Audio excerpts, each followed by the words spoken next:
Ernst Gilbert Danbom was born in the United States in 1877. Originally, his family was from Sweden, and Ernst worked as a farmer and an immigrant recruiter for the White Star Line, helping bring people over from Europe for the shipping company. He lived in Stanton, Iowa. In 1910, Ernst married Anna Brogren and went on a year-long honeymoon trip back to Sweden to visit family.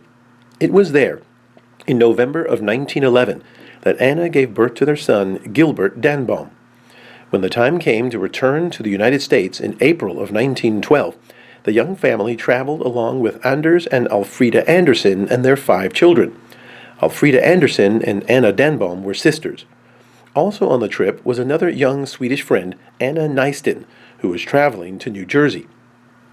The group boarded the newest White Star liner, the RMS Titanic, at Southampton on April 10th for the voyage back to the U.S. They traveled as third-class passengers. Much of what we know about the traveling party comes from Anna Nysten, who ultimately survived the tragedy.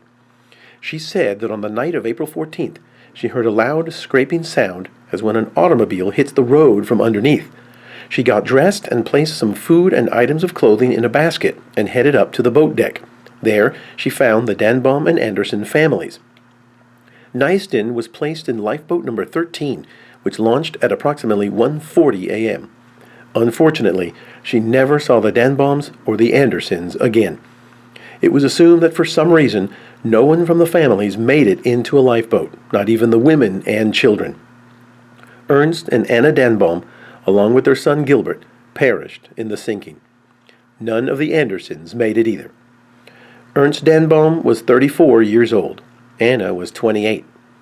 Young Gilbert Danbom, who was just shy of 5 months old, holds the distinction of being the youngest male passenger from third class to die in the tragedy. After the recovery operations ended, only Ernst Danbom's body was ever found.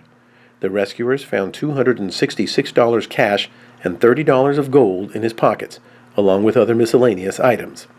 His body was returned to Halifax and eventually buried in Iowa, where Ernst had been living and working. Anna Nysten eventually moved to Iowa and got married in 1920, having 4 children, although her marriage broke up in 1946.